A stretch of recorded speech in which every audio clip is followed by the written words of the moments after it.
जय श्री कृष्णा। राधे राधे। आप सभी को गंगा दशहरा की बहुत बहुत शुभकामनाएं। आइए सुनते हैं गंगा दशहरा की कथा। बोलिए गंगा मैया की जय हो। बहुत समय पहले की बात है। सूर्यवंश में बाहु नाम के एक राजा हुए।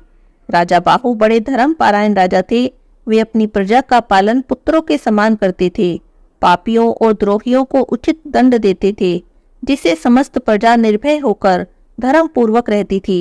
उनके राज्य में अन्न वस्त्र की कोई भी कमी नहीं थी, जिससे सभी प्रजाजन वहां सुख से निवास करते थे। एक समय राजा बाहु के मन में अहंकार आ गया और वे सोचने लगे, पूरी पृथ्वी पर मेरे जैसा कोई राजा नहीं। मेरे राज्य में हर ओर सुख शांति है। मैंने अपने सभी शत्रुओं को जीत लिया है। मुझे सभी वेदों का, सभी शास्त्रों का ज्ञान है। इस संसार में भला मुझसे बढ़कर कौन है। जब मनुष्य स्वयं को अच्छा मानने लगता है तो उसे दूसरे में दोष दिखाई देने लगते हैं, और जो दूसरे में दोष देखते हैं उनकी वाणी भी दूसरों के प्रति कठोर हो जाती है। जिनका मन सदा दूसरे को दोष देखने में लगा रहता है, वह सदा ही कठोर भाषण करते हैं। उनके प्रियजन, पुत्र और भाई बंधु भी उनके शत्रु बन जाते हैं। इसीलिए जो मनुष्य मित्र, संतान, ग्रह, धन धान्य आदि सबकी हानि देखना चाहता हो, उसे ही यह काम करना चाहिए। इस प्रकार अहंकार के बढ़ जाने के कारण राजा बाहु बहुत उद्दंड हो गए और परिणाम स्वरूप उनके बहुत सारे शत्रु हो गए। है और ताल जंग कुल के क्षत्रियों से उनकी प्रबल शत्रुता हो गई। उनके साथ राजा बाहु का घोर युद्ध हुआ।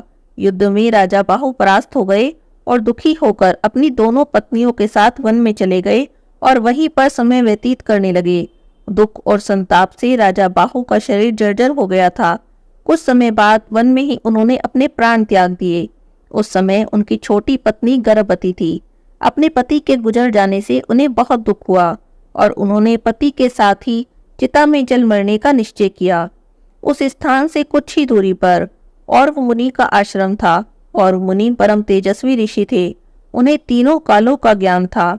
जब उन्होंने राजा बाहु की छोटी रानी को सती होते देखा तो उसे मना करते हुए कहा, हे देवी, तुम्हारे गर्भ में शत्रुओं का नाश करने वाला चक्रवर्ती बालक है, इसीलिए तुम चिता पर चढ़ने का साहस मत करो। वैसे भी शास्त्रों में गर्भवती स्त्री के सती होने का निषेध है। यद्यपि तुम स्वयं की इच्छा से सती होना चाहती हो, पर तुम्हें अपने गर्भ में पल रहे शिशु की हत्या करने का कोई अधिकार नहीं। अतः तुम्हें यह पाप नहीं करना चाहिए। मुनि के इस प्रकार कहने पर रानी ने उनकी बात मान ली। फिर दोनों रानियों ने मिलकर अपने पति का विधि पूर्वक अंतिम संस्कार किया और ऋषि के कहने पर वे उन्हीं के आश्रम में रहने लगी। और मुनि के आश्रम में रहकर दोनों रानियां महर्षि की सेवा सत्कार में अपना समय व्यतीत करने लगी। छोटी रानी अपने पूर्व के संस्कारों के कारण धर्म कर्म में विशेष रुचि लेती और मुनि के सुंदर प्रवचनों को अपने हृदय में धारण करके हमेशा ही परमेश्वर के ध्यान भजन में संलग्न रहती, जिससे बड़ी रानी के मन में उसके प्रति ईर्ष्या होने लगी। एक दिन बड़ी रानी ने छोटी रानी के भोजन में जहर मिला दिया, पर ईश्वर की कृपा से छोटी रानी पर उस जहर का कोई भी प्रभाव नहीं पड़ा और ना ही उसके गर्भ में पल रहे शिशु पर। समय आने पर छोटी रानी ने एक पुत्र को जन्म दिया और मुनि ने गर यानी विष के साथ उत्पन्न हुए उस बालक का नाम सगर रखा। छोटी रानी ने बालक सगर का बड़े प्रेम से पालन पोषण किया। जब बालक सगर कुछ बड़ा हुआ तब और मुनि ने उसका यज्ञोपवीत संस्कार किया और उसे शास्त्रों का अध्ययन कराया। साथ में अस्त्रों और शस्त्रों की शिक्षा भी दी। और मुनि से शिक्षा पाकर बालक सगर बलवान, बुद्धिमान और धर्मात्मा हो गए। एक दिन सगर ने अपनी माता से पिता के बारे में जानना चाहा। तब माता ने उन्हें सारा वृतांत कह सुनाया कि किस प्रकार सगर के पिता शत्रुओं से हारकर वन में आए और यहाँ और मुनि के आश्रम में सगर का जन्म हुआ। सारी कथा जानकर सगर को भीषण क्रोध आया और माता के सामने उसने प्रतिज्ञा की कि वह अपने पिता के शत्रुओं का नाश कर देगा और अपना खोया हुआ राज्य वापस लेगा। तब माता की आज्ञा लेकर सगर और मुनि के पास पहुंचे और आशीर्वाद लेकर वहां से प्रस्थान किया और अपने कुलगुरु महर्षि वशिष्ठ जी के पास गए। कुलगुरु वशिष्ठ जी से मिलकर उन्हें प्रणाम करके सगर ने उन्हें सब समाचार सुनाया। महर्षि वशिष्ठ सगर को देखकर बहुत प्रसन्न हुए और उन्हें विभिन्न प्रकार के दिव्य अस्त्र और शस्त्र दिए। इस प्रकार दिव्य अस्त्रों और शस्त्रों से सुसज्जित होकर सगर कुलगुरु वशिष्ठ से आज्ञा लेकर अपने पिता के शत्रुओं से युद्ध करने पहुंचे। शूरवीर सगर ने बहुत ही कम समय में अपने सभी शत्रुओं को पराजित कर दिया। तब शक, यवन और अन्य बहुत से राजा अपने प्राण बचाने के लिए मुनिवर वशिष्ठ जी की शरण में पहुंचे। तब वशिष्ठ जी की बात मानकर सगर ने उन राजाओं को प्राण दान दिया। यह देखकर वशिष्ठ मुनि सगर पर बहुत प्रसन्न हुए और अनेक तपस्वी मुनियों को साथ लेकर उन्होंने सगर का राज्याभिषेक किया। उसके बाद राजा सगर और मुनि के आश्रम में आए और उनकी आज्ञा लेकर अपनी दोनों माताओं को अपने साथ राजमहल में ले गए और सुख से राज्य करने लगे। राजा सगर की 2 रानियां हुई, एक का नाम था केशनी और दूसरी का नाम था सुमति। वे दोनों विदर्भ राज काश्यप की पुत्री थी। एक समय राजा सगर की दोनों पत्नियों के द्वारा प्रार्थना करने पर भृगुवंशी और त्रिकालदर्शी और मुनि ने उन्हें पुत्र प्राप्ति का वर दिया। उन्होंने क्षण भर ध्यान में स्थित होकर केशनी और सुमति से कहा, तुम दोनों में से एक रानी एक ही पुत्र प्राप्त करेगी, पर वह वंश को चलाने वाला होगा। वहीं दूसरी रानी अपनी संतान प्राप्ति की इच्छा के लिए 60,000 पुत्रों को जन्म देगी।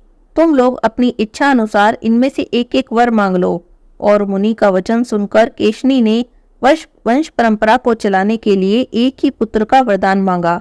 रानी सुमति के 60,000 पुत्र हुए। केशनी के पुत्र का नाम था असमंजस। असमंजस बुरी प्रवृत्ति का और दुष्ट स्वभाव का था। उसकी देखा देखी सगर के सभी पुत्र बुरा आचरण करने लगे।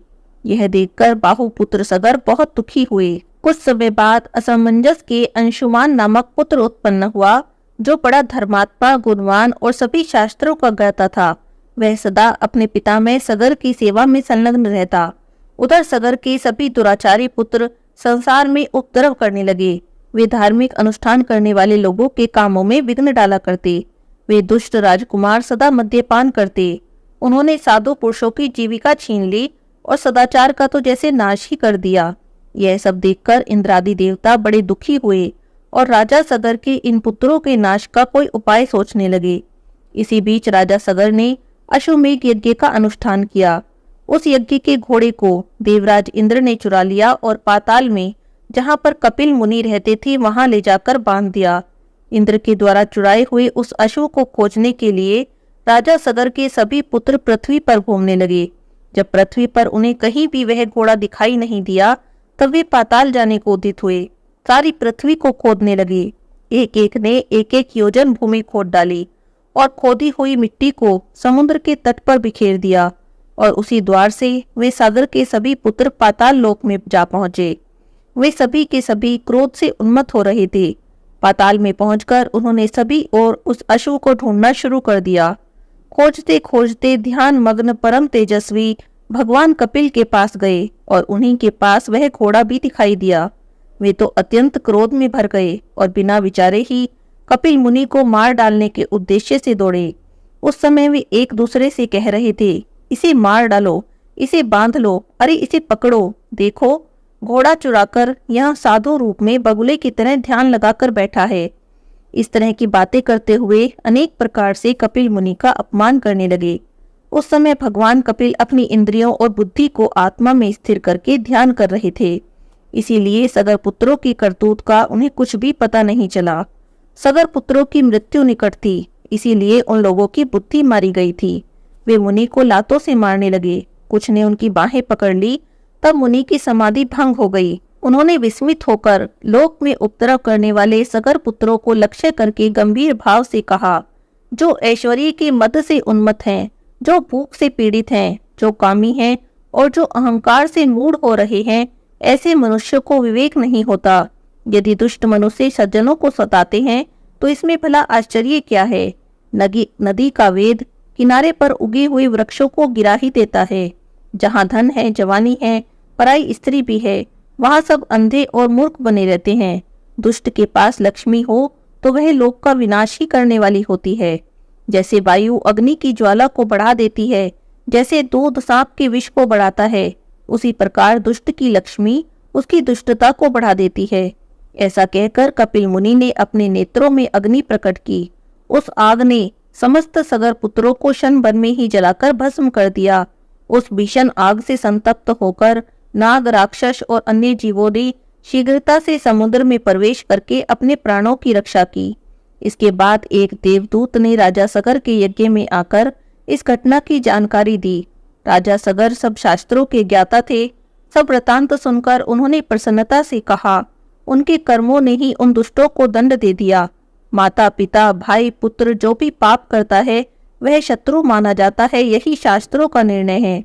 राजा सगर ने अपने पुत्रों का नाश होने पर भी शोक नहीं किया, क्योंकि दुराचारियों की मृत्यु साधु पुरुषों के संतोष का ही कारण होती है। पुत्रहीन पुरुष को यज्ञ करने का अधिकार नहीं। धर्मशास्त्र की ऐसी आज्ञा होने पर महाराज सगर ने अपने पुत्र अंशुमान को अपने दत्तक पुत्र के रूप में गोद ले लिया। इसके बाद राजा सगर ने अंशुमान को घोड़ा लाने के कार्य में नियुक्त किया। अंशुमान कपिल मुनि के आश्रम पर पहुंचे। उन्हें प्रणाम करके हाथ जोड़कर बोले, हे ब्राह्मण, मेरे पिता के भाइयों ने यहाँ आकर जो दुष्टता की है आप उसे क्षमा करें, क्योंकि साधु पुरुष सदा ही दूसरे का उपकार करते हैं और क्षमा ही उनका बल है। संत महात्मा दुष्ट जीवों पर भी दया करते हैं। चंदन को काटा जाए, घिसा जाए तो भी वह अपनी सुगंध ही बिखेरता है। साधु पुरुषों का भी ऐसा ही स्वभाव होता है। हे पुरुषोत्तम, आपके गुणों को जानने वाले मुनिगण ऐसा मानते हैं कि आप क्षमा, तपस्या और धर्माचरण के द्वारा समस्त लोगों को शिक्षा देने के लिए इस भूतल पर अवतरित हुए हैं। आपको मेरा नमस्कार है। अंशुमान के इस प्रकार स्तुति करने पर कपिल मुनि प्रसन्न हो गए और कहने लगे, हे राजकुमार, मैं तुम पर प्रसन्न हूँ, तुम वरदान मांगो। मुनि के ऐसा कहने पर अंशुमान ने प्रणाम करके कहा, हे भगवान, हमारे इन पितरों को ब्रह्मलोक में पहुंचा दे। तब कपिल मुनि ने अंशुमान पर प्रसन्न होकर कहा, हे राजकुमार, तुम्हारा पौत्र यहाँ गंगा जी को लाकर अपने पितरों को स्वर्गलोक पहुंचाएगा। तुम्हारे पुत्र भागीरथ के द्वारा लाई हुई गंगा नदी इन सगर पुत्रों का पाप धोकर इन्हें परम पद की प्राप्ति करा देगी। हे बेटा, अब तुम इस घोड़े को ले जाओ, जिससे तुम्हारे पितामह का यज्ञ पूरा हो सके। तब अंशुमान अशु सहित अपने पितामह के पास लौट आए और उन्हें सब समाचार सुनाया। तब राजा सगर ने अपना यज्ञ पूर्ण किया और भगवान विष्णु की आराधना करके वैकुंठ धाम को चले गए। महाराज सगर के बाद अंशुमान राजा बने, पर अपने चाचाओं की मुक्ति की चिंता उन्हें सदा बनी रही। कुछ समय के बाद अपने पुत्र दिलीप को राज्य का कार्य सौंपकर वे वन में गए और गंगा जी को स्वर्ग से पृथ्वी पर लाने के लिए तपस्या करने लगे। तपस्या करते करते उनका शरीरांत हो गया। महाराज दिलीप भी अपने पुत्र भागीरथ को राज्यभार देकर पिता के मार्ग का अनुसरण करने लगे। तपस्या के दौरान ही उनका भी शरीरांत हो गया, पर वे भी गंगा जी को पृथ्वी पर नहीं ला सके। महाराज दिलीप के बाद भागीरथ जी ने ब्रह्मा जी की घोर तपस्या की। 3 पीढ़ियों की इस तपस्या से प्रसन्न होकर पितामह ब्रह्मा ने भागीरथ को दर्शन दिए और वरदान मांगने को कहा। तब भागीरथ ने कहा, हे पितामह, मेरे 60,000 पूर्वज कपिल मुनि के श्राप से भस्म हो गए हैं। उनकी मुक्ति के लिए आप गंगा जी को पृथ्वी पर भेजने की कृपा करें। तब ब्रह्मा जी ने कहा, मैं गंगा को पृथ्वी लोक पर भेज तो दूंगा, पर उनके वेग को संभालेगा कौन? इसके लिए तुम्हें देवादिदेव भगवान शंकर की आराधना करनी चाहिए। तब भागीरथ ने एक पैर पर खड़े होकर भगवान शंकर की आराधना की।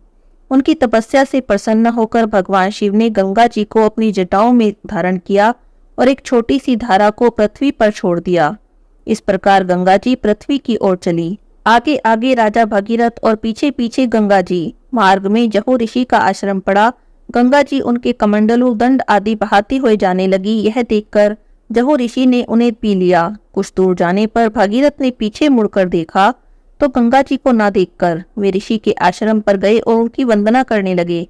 प्रसन्न होकर ऋषि ने अपनी पुत्री बनाकर गंगा जी को दाहिने कान से निकाल दिया। इसीलिए देवी गंगा जाह्नवी नाम से भी जानी जाती है। भागीरथ की तपस्या से अवतरित होने के कारण उन्हें भागीरथी भी कहा जाता है।